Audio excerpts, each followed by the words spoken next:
Hello everyone, welcome. तो आज इस वीडियो में हम डिस्कस करने वाले हैं ड्रैगोस रूल के बारे में। और ये जो रूल है ना, इसने हाइब्रिडाइजेशन कंसेप्ट को बहुत ही ज्यादा इजी किया है। आप इस रूल को काइंड ऑफ कह सकते हो कि एक तरह की ट्रिक है।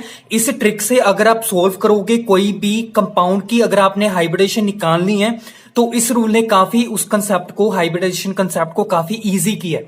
वो हम आगे देखेंगे। ओके, तो चलिए स्टार्ट करते हैं। अब ये जो रूल है, इसने बोला है कि हमारे पास अगर कोई भी कंपाउंड है, अगर उस कंपाउंड का जो सेंट्रल एटम है, अगर वो सेंट्रल एटम अगर third, fourth, fifth and sixth period में बिलोंग करता है, उसका जो एस ऑर्बिटल होगा, उसमें जो हमारे पास लोन पेयर्स होंगे वो हाइब्रिडाइजेशन में काउंट नहीं होंगे। ओके, वो पार्टिसिपेट नहीं करेंगे एक कंडीशन पे। वो कंडीशन ये है कि अगर उस कंपाउंड में अगर उसका जो सेंट्रल एटम है, अगर उस सेंट्रल एटम के जो सराउंडिंग एटम्स है जो उसके साथ अटैच्ड होंगे, अगर उसकी इलेक्ट्रोनेगेटिविटी वैल्यू 2.5 से अगर लेस है, तभी वो एप्लीकेबल होगा ये रूल, अदरवाइज नहीं होगा। ओके, तो यहां पे लिख सकते हो इस रूल की डेफिनेशन, इस रूल की स्टेटमेंट लिख सकते हो। द लोन पेयर्स, इस स्टेटमेंट को आगे हम प्रूव करेंगे, इसको समझेंगे विद एग्जांपल्स के साथ। ओके, तो स्टेटमेंट है the lone pair of S orbitals of central atom belongs to third, fourth, fifth and sixth period of the periodic table. Okay, do not participate in hybridization. Do not participate in hybridization.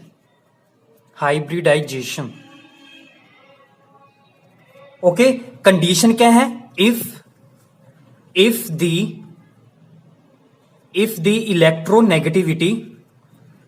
electronegativity of surrounding atoms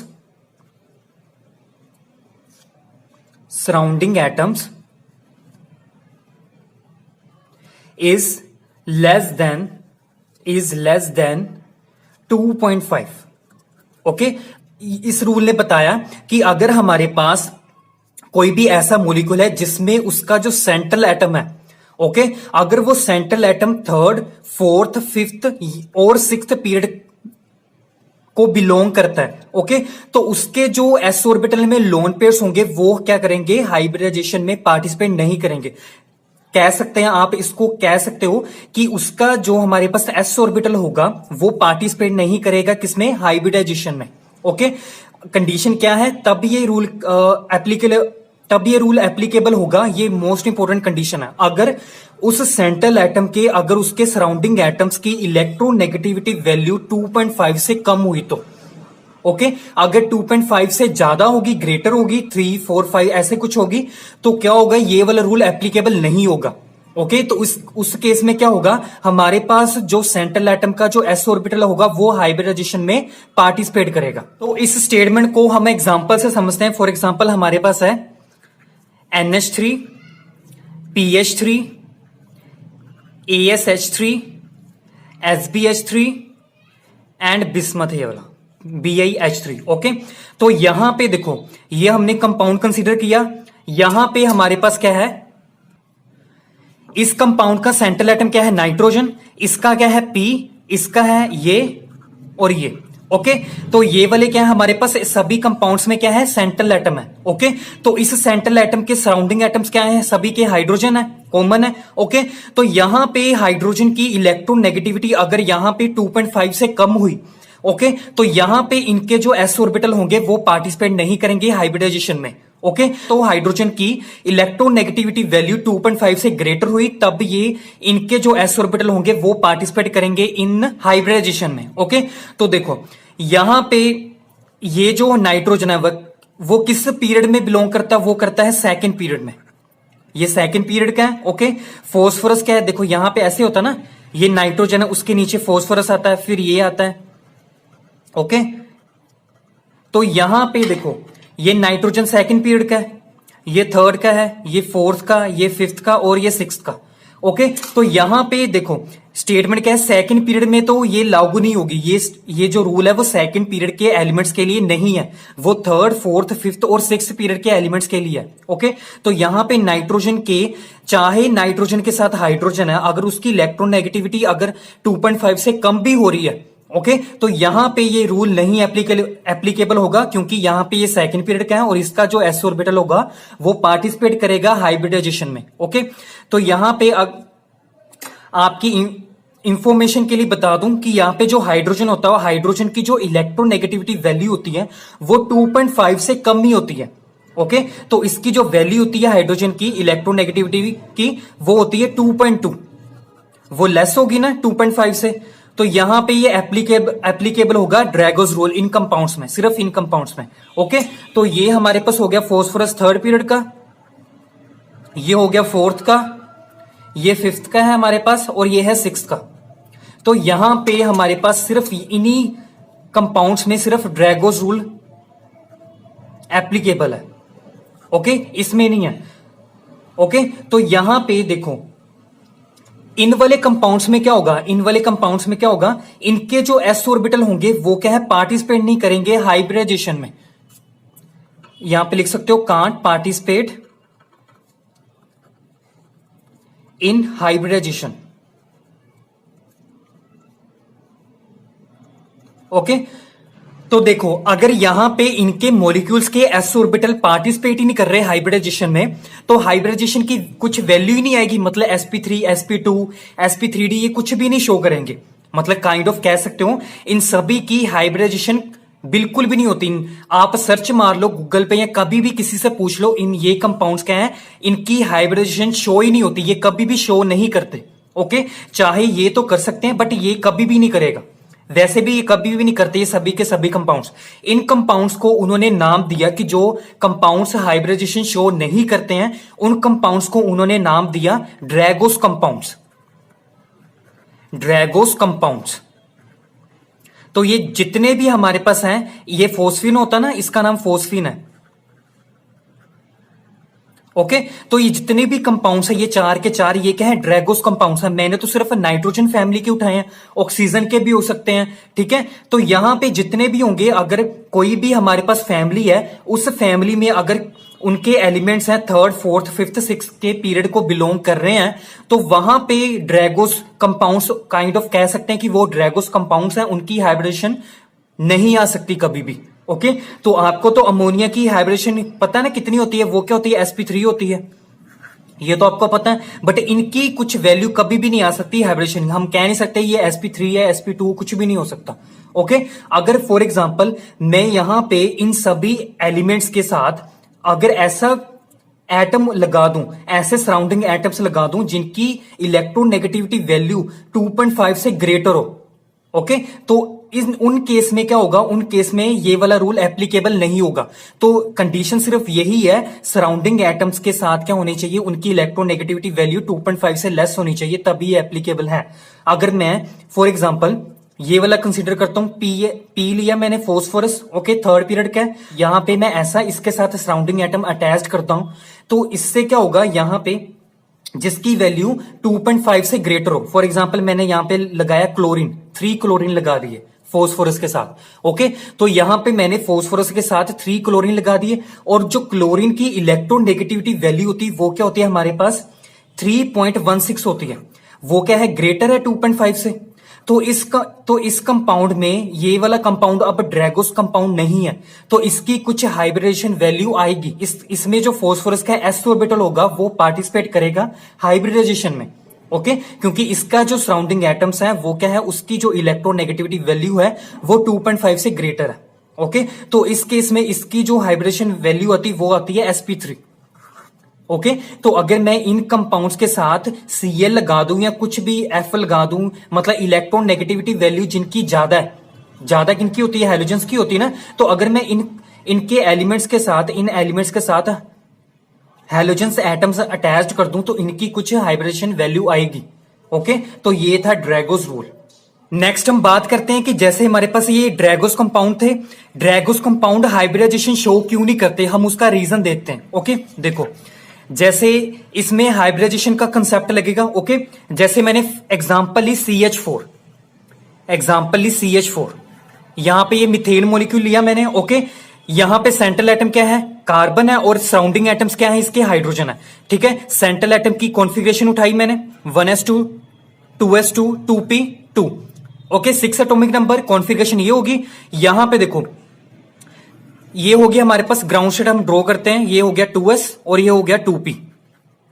okay इनमें कितने electrons हैं, यहां पे 2 है हमारे पास, और यहां पे कितने हैं 2, 1 और 2। ओके देखो यहां पे क्या है, हम ना इलेक्ट्रॉन को प्रमोट करेंगे, इलेक्ट्रॉन को क्या करेंगे, प्रमोट करेंगे। प्रमोट क्यों करते हैं, देखो यहां पे एक ही हमारे पास ऑर्बिटल में 2 इलेक्ट्रॉन्स हैं। ओके तो दोनों ही नेगेटिव ही चार्ज होते हैं। नेगेटिव नेगेटिव क्या होती है, रिपल्शन होती है ना, तो यहां पे रिपल्शन आ रही है, यहां पे हो रही है इस मॉलिक्यूल, इस ऑर्बिटल में रिपल्शन। तो रिपल्शन लेस करने के लिए हम क्या करेंगे, ये वाले इलेक्ट्रॉन को इस ऑर्बिटल में 2p वाले ऑर्बिटल में प्रमोट कर देंगे। ओके तो प्रमोट करने के लिए हमें कुछ एनर्जी चाहिए, हम एनर्जी बाहर से प्रोवाइड करेंगे, उस एनर्जी को हम कहते हैं प्रमोशनल एनर्जी। तो हमने क्या किया, प्रमोशनल एनर्जी अप्लाइड की, इसमें हमने क्या की, प्रमोशनल एनर्जी प्रोवाइड की। ओके अप्लाई की, तो इससे क्या होगा, ये वाला जो इलेक्ट्रॉन है 2s ऑर्बिटल में, ये प्रमोट कर जाएगा 2p ऑर्बिटल में। ओके तो क्या बन जाएगा, ऐसे बनेगा।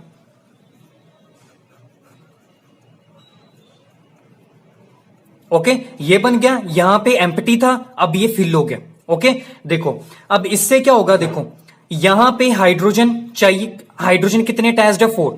तो 4 हाइड्रोजन कैसे अटैच्ड होंगे, अगर 4 हाइड्रोजन के इलेक्ट्रॉन्स इनके साथ कनेक्ट हो। ओके यहां पे देखो ये हाइड्रोजन का इलेक्ट्रॉन है, देखो यहां पे क्या होगा, सॉरी यहां पे हाइड्रोजन होंगे, 4 हाइड्रोजन, ऐसे उनके इलेक्ट्रॉन ऐसे होंगे, एक एक इलेक्ट्रॉन ऐसे होगा, ये हाइड्रोजन का है। हाइड्रोजन के इलेक्ट्रॉन इनके इलेक्ट्रॉन से इंटरेक्ट करेंगे ऐसे, ये इसके साथ ऐसे, तो क्या बन जाएगा हमारे पास, ये ऐसे इंटरेक्ट हो रहे हैं। तो इंटरेक्ट करने के लिए हम क्या करेंगे, हाइब्रिडाइजेशन एनर्जी लगाएंगे। ठीक है, हाइब्रिडाइजेशन एनर्जी अप्लाई करेंगे, हाइब्रिडाइजेशन एनर्जी अप्लाई करेंगे सिस्टम को, कि वो हाइब्रिडाइज्ड हो जाए, इसका S और इसका S और P ऐसे कंबाइन हो जाए, हाइब्रिडाइज्ड हो जाए, और हमारे पास एक मॉलिक्यूल बने जिसको हम CH4 कह रहे हैं। ओके तो क्या बनेगा, हमारे पास मॉलिक्यूल बन जाएगा, ये CH4 बन गया। हाइब्रिडाइजेशन एनर्जी वो होती है जो हाइब्रिडाइजेशन करवाए, जिसकी वजह से हाइब्रिडेशन हो। तो यहां पे हम हाइब्रिडाइज करवा रहे हैं ऑर्बिटल्स को, तो उसके लिए हमें एनर्जी चाहिए जिसको हम हाइब्रिडाइजेशन एनर्जी कह रहे हैं। और जब भी ये हाइब्रिडाइज्ड हो गई ऑर्बिटल्स, तो हमारे पास मॉलिक्यूल बन गया जिसको हम CH4 कह रहे हैं। ओके तो इसकी आपको पता ही है हाइब्रिडेशन क्या होती है, sp3 की। ओके तो जब ये हाइब्रिडेशन होगी, मॉलिक्यूल बन गया, तो इससे क्या होता है, एनर्जी रिलीज होती है, सिस्टम के बाहर एनर्जी रिलीज होती है। तो यहां पे एनर्जी रिलीज होगी, पहले हमने एनर्जी प्रोवाइड की, जब मॉलिक्यूल बन गया तो हमारे पास सिस्टम से एनर्जी बाहर निकलती है, रिलीज होती है। ओके तो यहां पे हम कह सकते हैं कि इसकी एनर्जी क्या होगी, डिक्रीज होगी, है ना, इसकी इस मॉलिक्यूल की एनर्जी क्या है, डिक्रीज होगी। तो आपको पता ही होगी, जिस मॉलिक्यूल की, जिस कंपाउंड की एनर्जी कम होती है वो ज्यादा स्टेबल होता है। तो इसी वजह से इसकी एनर्जी रिलीज हुई, इसी वजह से ये कंपाउंड क्या होता है, स्टेबल है। तो अगर ये कंपाउंड स्टेबल है, मीथेन तभी तो एग्जिस्ट कर रहा है ना केमिस्ट्री में। तो जो मॉलिक्यूल स्टेबल होते हैं वही एग्जिस्ट करते हैं। ओके तो जो अनस्टेबल होते हैं वो एग्जिस्ट नहीं करते। अगर उन्होंने एग्जिस्ट होना भी है तो वो किसी के साथ कंबाइन होके ऐसा कुछ कर लेते हैं, कंबाइन होके, कि वो एग्जिस्ट रहते हैं। ओके देखो यहां पे ये इसकी एनर्जी लो होगी, कम होगी, इसी वजह से ये स्टेबल है और ये एग्जिस्ट कर रहा है। ओके अब ये जो एनर्जी रिलीज हुई है, ये इस एनर्जी में कौन कौन सी एनर्जी है, इस एनर्जी में है हमारे पास एक तो प्रमोशन एनर्जी, एक तो हमारे पास प्रमोशनल एनर्जी, प्लस दूसरी है हाइब्रिडाइजेशन एनर्जी। हाइब्रिडाइजेशन एनर्जी, दोनों एनर्जी इन्वॉल्व है। और ये जो एनर्जी रिलीज हुई ना, वो एनर्जी ज्यादा अमाउंट में रिलीज हुई है, ग्रेटर है हमारे पास, ग्रेटर अमाउंट में रिलीज हुई है ये वाली एनर्जी। ओके देखो यहां पे देखो, अब ये समझ आ गया। अब देखो लॉस क्या क्या हुआ हमें, ये प्रोसेस करवाने से हमें क्या क्या लॉस हुआ। दो चीजें लॉस हुई हैं हमें, एक तो प्रमोशन एनर्जी और एक तो हाइब्रिडाइजेशन एनर्जी। लॉस का मतलब यही होता है कि हमने इन्वेस्ट किया कुछ। ओके, लॉस का मतलब ये हुआ ना कि हमसे कुछ जा रहा है, हमसे कुछ डिक्रीज हो रहा है, तो हमने कुछ एनर्जी प्रोवाइड की, तो ये लॉस ही हुआ ना एक तरह का। तो यहां पे कौन कौन सा हुआ, प्रमोशन एनर्जी पीई से हम डोनेट कर रहे हैं, plus hybridization energy HE. Okay, ये हमने ऐड की है ना, तो यहां पे प्लस डाल दो, यहां पे भी प्लस डाल दो, क्योंकि सिस्टम में दोनों एनर्जी हमने प्रोवाइड की है, तभी हमारे पास ये मॉलिक्यूल बना है। ओके, एंड में तो यहां पे ये तो लॉस हो गया। ओके, गेन हमें क्या हुआ है, गेन हमें क्या हुआ, एनर्जी। ओके, यहां पे एनर्जी रिलीज हुई है, हमें गेन हुई है सिस्टम को, यहां पे एनर्जी मिली हमें, जो एनर्जी रिलीज हुई थी वो हमें गेन हुई है। ओके, ये क्या है, माइनस में जा रही है। ओके, क्योंकि एनर्जी जब रिलीज होती है तब माइनस में वैल्यू होती है ना, डेल्टा एच नेगेटिव होता है, आपको पता ही थर्मोडायनेमिक्स में आपने पढ़ा होगा। ओके, तो एनर्जी रिलीज हुई इसी वजह से नेगेटिव प्लस। अब देखो यहां पे इलेक्ट्रॉन रिपल्शन थी, जब प्रमोशन हो गया तो यहां पे सिंगल रह गया। ओके, ये भी सिंगल हो गया, तो after the promotion of energy, after the promotion, तो यहां पे एनर्जी इसमें क्या जी, इसमें क्या जो रिपल्शन थी वो क्या हो गया, डिक्रीज होगी, रिपल्शन कम होगी, खत्म होगी रिपल्शन। तो यहां पे गेन क्या हुआ हमारे पास, इलेक्ट्रॉन रिपल्शन डिक्रीज हो गया, माइनस में गया। ओके, प्लस और क्या ऐड हुआ, 4 कार्बन हाइड्रोजन बॉन्ड्स बने हैं, और वो क्या है, स्ट्रॉन्ग है, मतलब हमारे पास 4 स्ट्रॉन्ग सी बॉन्ड एच बॉन्ड बने हैं। इसी वजह से क्या है, अगर ये स्ट्रॉन्ग बने हैं इसी वजह तो ये स्टेबल है।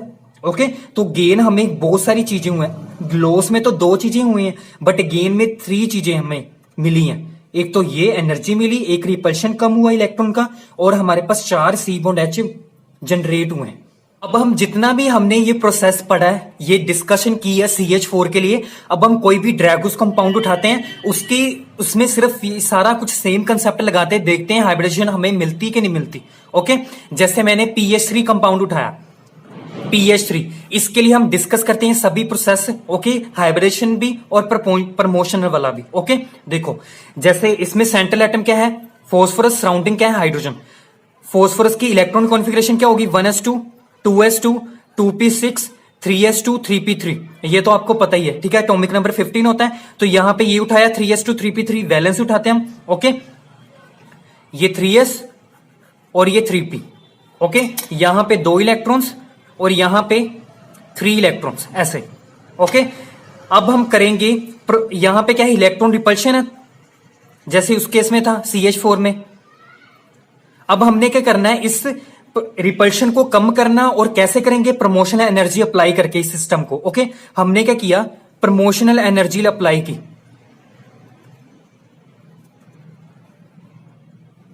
प्रमोशन एनर्जी लगाई, तो क्या होगा, ये वाला इलेक्ट्रॉन पी में जाएगा, ये इलेक्ट्रॉन क्या है, पी में जाएगा, ऐसे। तो क्या बनेगा हमारे पास, ऐसे,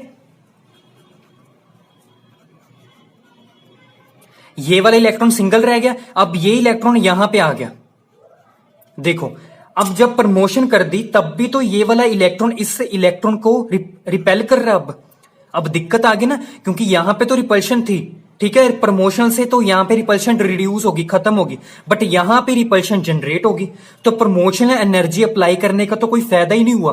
ओके, सिस्टम को PH3 केस में प्रमोशनल एनर्जी अप्लाई करने का तो कोई फायदा ही नहीं हुआ, क्योंकि यहां पे फिर ये इलेक्ट्रॉन रिपल्शन आ रही है यहां पे। ओके, तो इस केस में हम प्रमोशन एनर्जी अप्लाई नहीं करेंगे, हम प्रमोशन एनर्जी अप्लाई नहीं करेंगे, फिर हम डायरेक्ट क्या करेंगे, हाइब्रिडेशन अप्लाई करेंगे। ओके, तो देखो कितने हाइड्रोजन जोड़ने,